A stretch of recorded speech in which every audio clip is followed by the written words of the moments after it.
May isang matinding detalye na naganap sa trahedya sa Tacloban City na halos walang gustong pumansin sa Senado. At maaaring ito ang magbago sa buong direksyon ng usapin tungkol sa batas at child protection sa Pilipinas.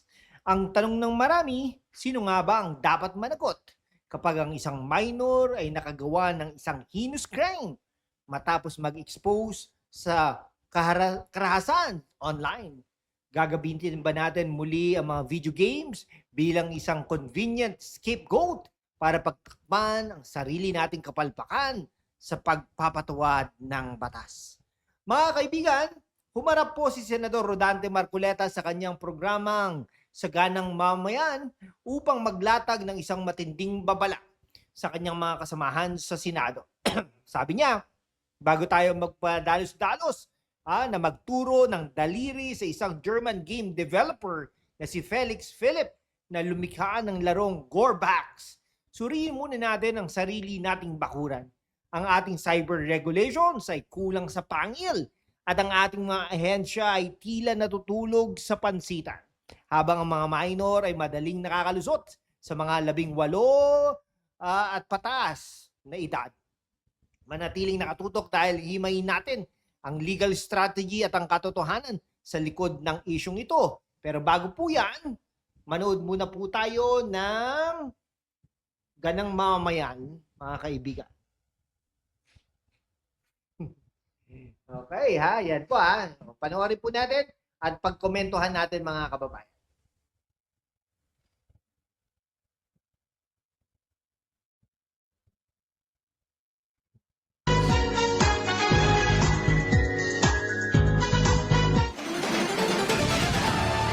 Saganang Mamamayan. Diskusyon ng Nakikipagsap. Forward lang Printable po Tai natin. Chi chair for gentlemen who haven't Ayan, exercised no? in years. Ano ba to? Skip natin. Palaran sa tindi ng mga unos sa buhay. Tayo naman Marami po tayong nararanasan mga unos eh. Napapansin niyo po ba? sen may panlaban po sa problema, sa stress. Kumbaga, ayun challenge sa buhay natin, Sen. Sa atin, Challenge po yan. Maraming challenge. Kaya nga po tayo dapat kumikilos na. At naniniwala tayo na malapit na po ang 2028 at malalagpasan po natin ito lahat. Oh. karaniwan na yan eh. Ay, opo. Yan hindi lamang ipinagpauna sa atin yan, Jen. Opo. Kung tayo'y bugbog at busog sa mga aral na kung saan ay sasalungain mo lahat yan. Yan, tama po. Sapagkat yan lamang ang makapagpapatibay ng kalagayan mo. Oho. Tama yan. Bilang isang marupok na tao, Jen. Tama po. Si Nelson, medyo matibay-tibay ng konti Ay, sa iyo yan. subok na matibay, Pero subok na kahit matatag na po yan. matibay yan, Opo. bugbog pa rin Ay, opo. sa mga pangaral tungkol sa kung paano mo itataguyod Yes po. ang buhay sa harap ng ganyang klaseng napakaraming balakid. Di ba? Ang ating panlaban, Marami pong balakid no, sa buhay. Yan, pakinggan po natin ng ano.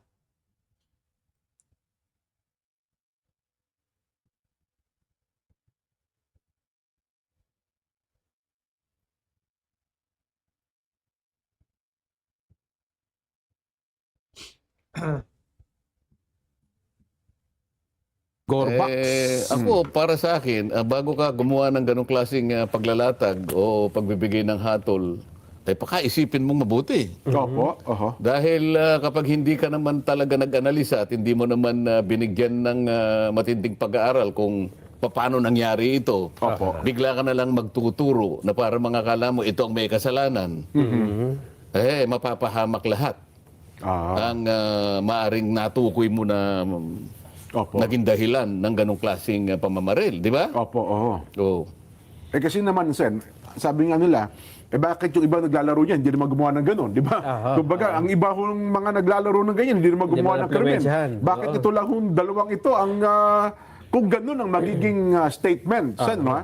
Kung gano'n po ang magiging paghusga o paghatol sa pangyayaring ito. Talaga naman, halimbawa yung mga kabataan ngayon na maraming nakapaglalaro ng mga iba't ibang uri ng video games, ano? Opo, oo. Magmula sa action, Aha. merong mga Grabe, no? Kasi po, inaano po nila, nire-relate po nila yung krimen sa Tacloban using that online game. Pero hindi po kasi dadalawa lang. Diba? Pero alam nyo, dapat po sa regulations at saka lagi po dapat binabantayan ng mga magulang.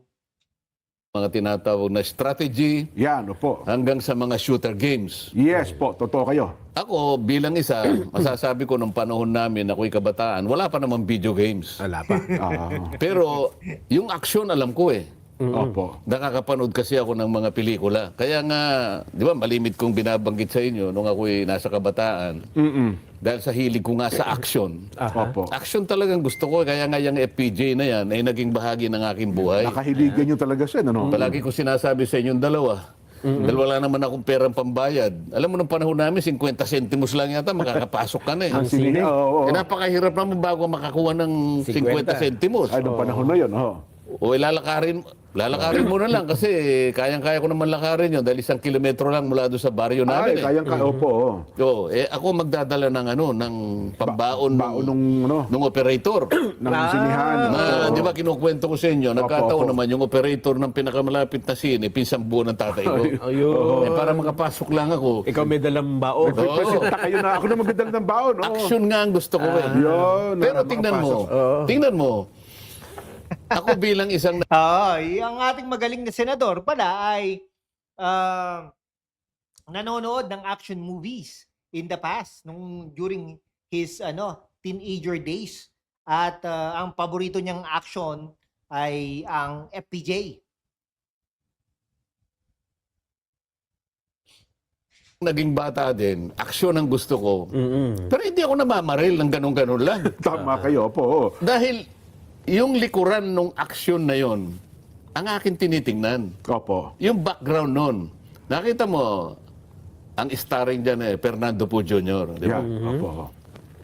Na-inspire ka sapagkat itong action na artistang ito, action movie na to, ipinagtatanggol ang komunidad. Ayun Yan. Ipinagtatanggol ang mamamayan. Aha. O lalong-lalo na nung medyo dumating na doon sa puntong ang pelikula na Asidilyo. Yan ba Ay, yan, ano? nako. So may patriotism na doon. Naabutan niyo ba yung Asidilyo? Ako hindi. Nakwento lang. Yan, oo. Nung bata kasi ako, makalaban niya, puro hapon lang. Hindi ko masyadong maintindihan. Basta barilan lang ng barilan eh. Opo. Ha? Isang magazine, naubos isang truck ng hapon eh. Pagka sumama pa yung kaibigan niyang Joseph Estrada, Ay, nako. Oo. dalawang truck ng hapon, suntukan lang, bagsak lahat ng mga hapon eh. Magbubugbugan, oo. Pero naiintindihan ko na yung bilang isang bata, kailangan ipagtanggol ang komunidad. Aha. Kasi ang sasama ng ugali ng mga hapon eh. Sa pelikula. Sa pelikula po. oo. Nakikintal sa isip ko ngayon, tama itong ginagawa nila. Bakit ko kinukwento itong bagay na ito? Oo. Hindi ko napa-impluensya doon sa pamamaril nila. Na-impluensya ako doon sa pagmamahal nila sa bayan, Sa bayan. Ayun. Tama sa naman. komunidad. Kasi kung alam mo, iisipin natin mga kaibigan, pag nanood ka, minsan iba-ibang epekto sa atin no? Tayo, bilang mga nag-aanalisa at nag-iisip talaga at may mga matatalino at mauutak, inaano po natin yung positive reinforcement, okay, ng video na yon. Hindi yung negative. Kumbaga, yung positive. Ano bang madudulot nating aral diyan sa video na yan? Pagtatanggol sa Sa mga mahihirap. mamamayan. Yan, opo. Pagtatanggol sa katarungan. Oho, yun, oho. yun ang dapat na maging natin eh. Tagapagtaguyod natin. Oho, oho. Di ba? Ngayon, kung halimbawa, sasabihin mo na lang na kasalanan ka ng mga video games na yan eh. Nagsalita pa sila eh. Sabi, hindi ko napapanggitin ng mga pangalan. Nababasa ko lang doon sa mga Si ano yata yun Si Riza ba yun? Riza na, 2028. na isusulat sa mga araw-araw nating babasahin. Maski sa social media. Itong mga nagpapalaganap ng mga video na to, itong nagdi-develop ng mga games na to, Game developer, opo. oo, ay kumikita sila dito sa ating bansa eh. Ay, opo. Kada, Tama po yan. Kasi may mga bayad po yata yan yan, kada subscribe, kada malalaro, kumikita Eh, sila niyan. kinakailangan naman, bago naisip itong mga gawain ito, isinaalang-alang nila yung ating mga batas at kapakanan ng ating mga Tama po yan. Kasi pag, kunwari, game developer ka or developer ka for that matter, dapat kinukonsider mo yung mga batas ng host country. Na yung, kunwari, maraming naglalaro, nagsusubscribe dun sa iyo. Dapat, bago mo inaano yan, pinapublish, dapat alam mo yung batas na nakaka-apekto doon sa Pilipinas. For example, yung Data Privacy Act of 2012, no? Ganun din tayo. Kunwari, meron tayong isang kumpanya dito, tapos ang kumpanya natin, may mga subscribers or may mga empleyado or customers coming from Europe. So, dapat alam natin yung GDPR. Something like that.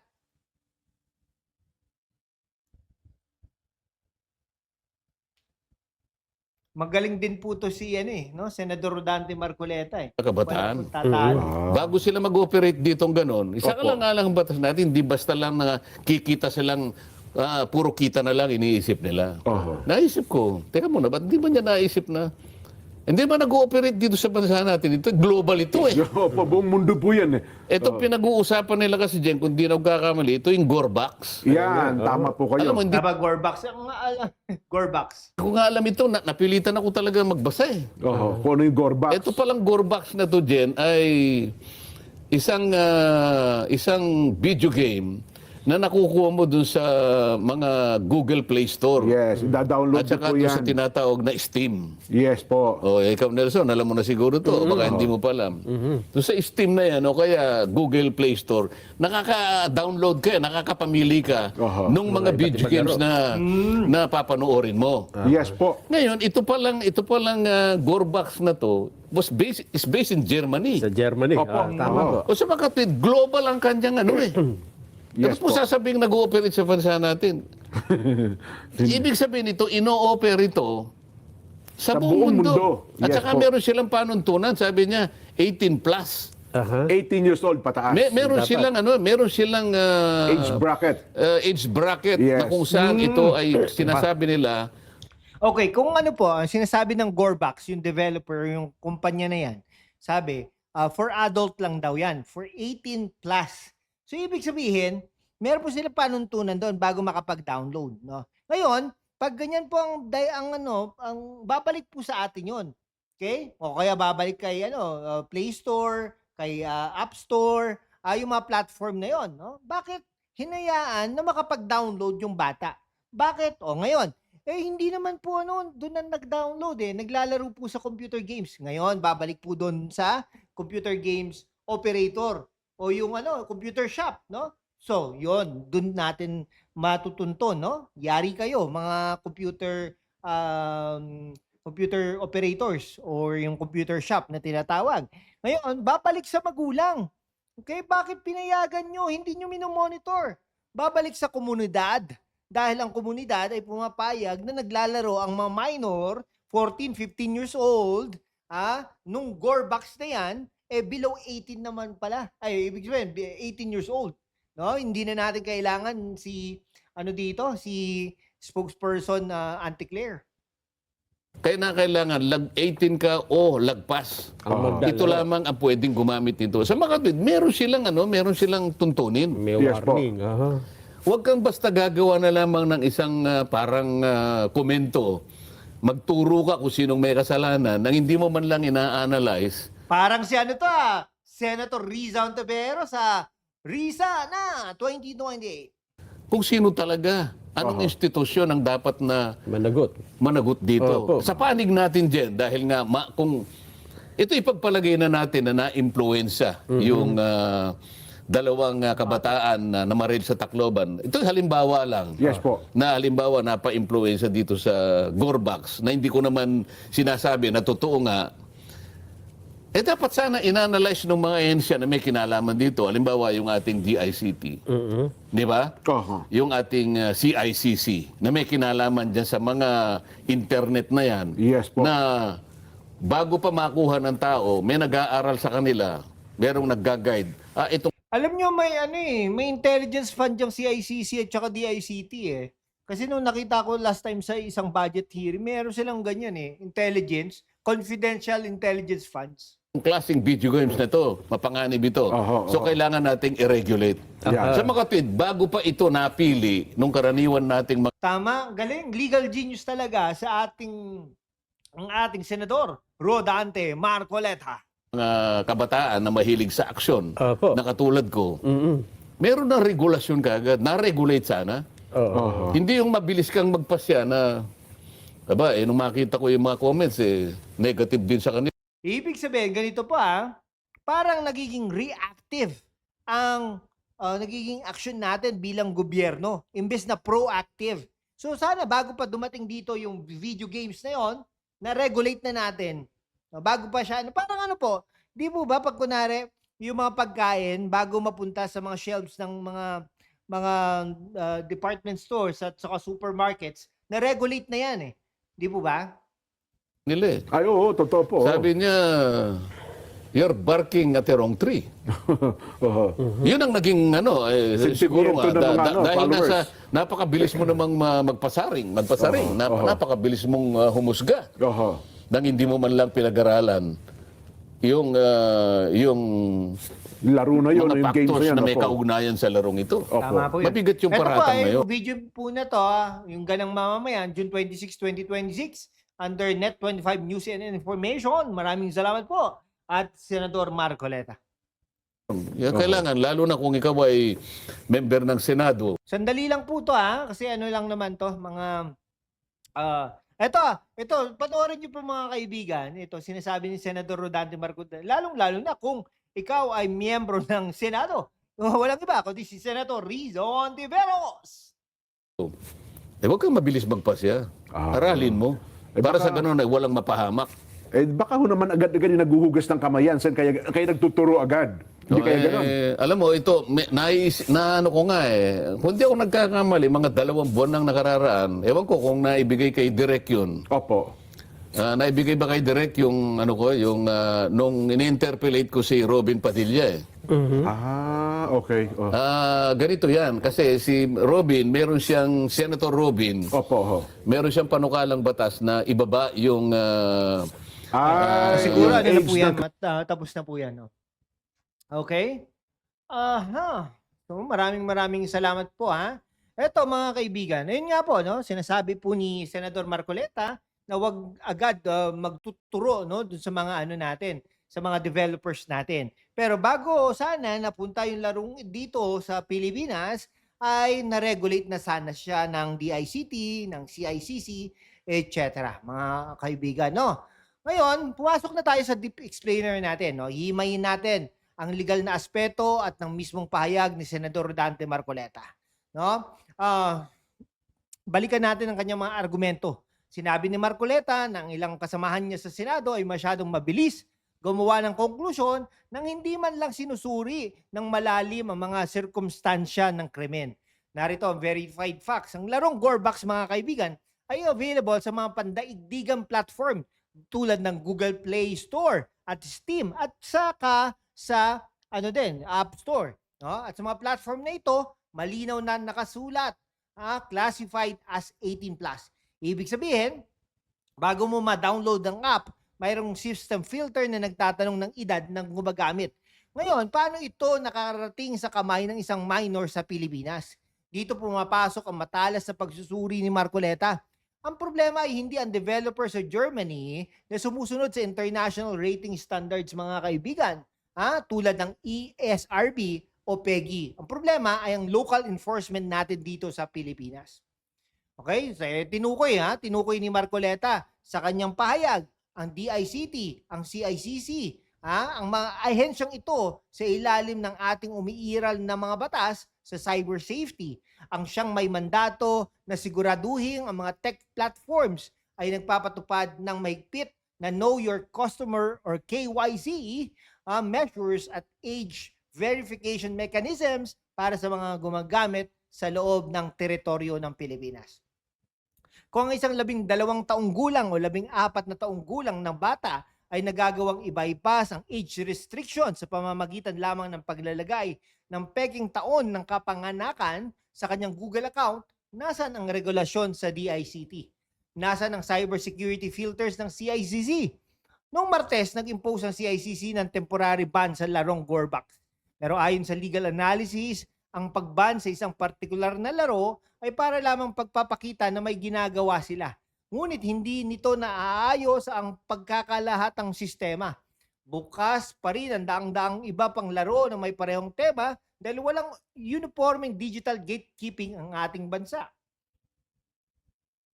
Okay, mga isa pang mahalagang aspeto, no, dapat nating tignan ay ang ating Juvenile Justice Law o ang Republic Act 9344. Kasabay ang issue na ito, ang Senate panel ay nagpatawag din ng total review sa batas na ito dahil sa mga nakikitang malalaking gaps kung saan ang ilang minor ay tila nagiging matapang gumawa ng krimen dahil alam nilang protektado sila ng absolute exception sa criminal liability sa ilalim ng kasalukuyang threshold.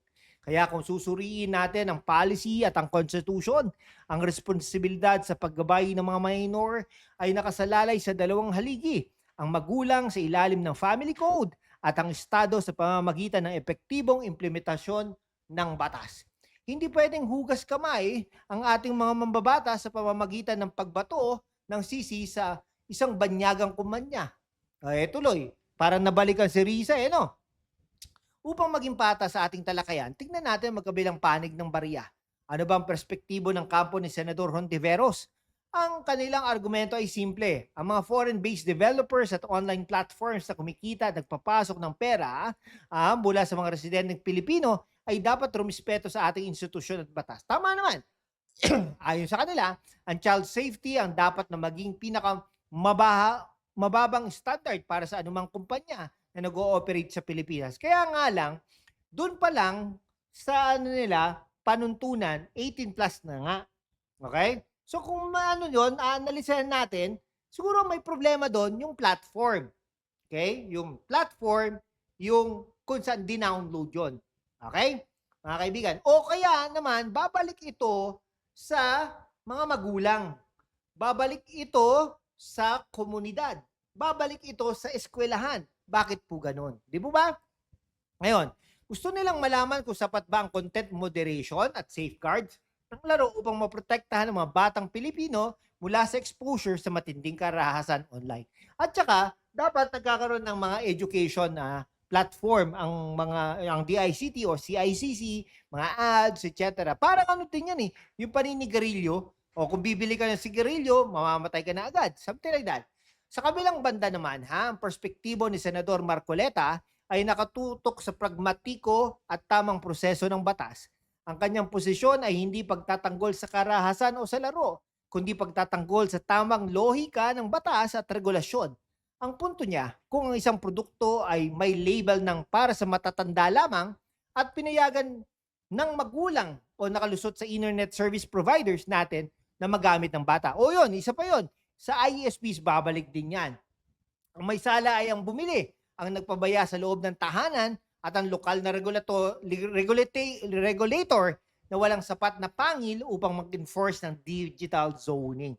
Kung ipapatawag natin lahat ng foreign developers tuwing may gagamit na minor sa kanilang produkto, baka maging katawa-tawa ang ating bansa sa international community dahil ipinapakita natin na hindi natin kayang kontrolin ang sarili nating cyber borders.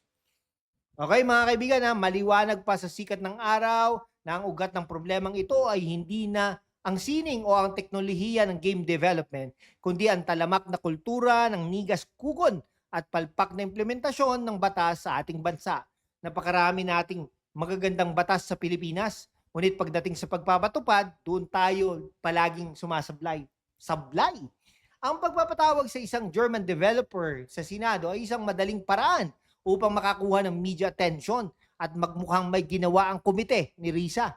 Ngunit ito ay isang panandaliang lunas na walang pangmatagalang epekto. Kung talagang seryoso ang ating pamahalaan na protektahan ang mga kabataan, ang dapat na unahing kastiguhin sa mga hearing ay ang DICT at CICC. Tanungin lang naman, anong ginawa ninyo sa inyong bilyong pisong pondo sa cybersecurity?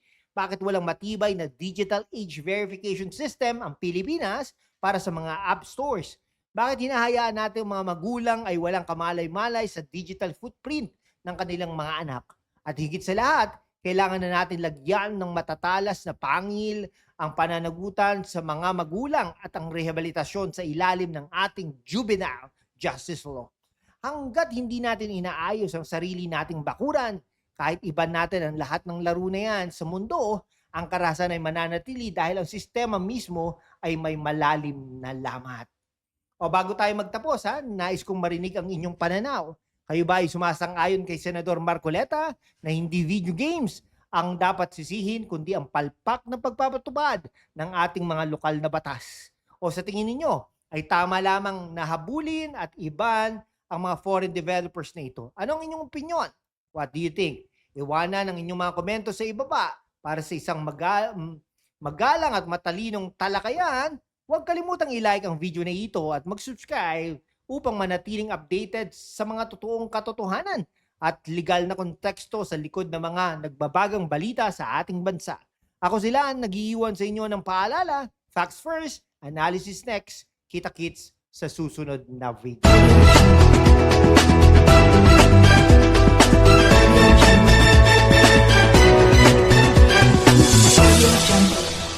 Maraming salamat.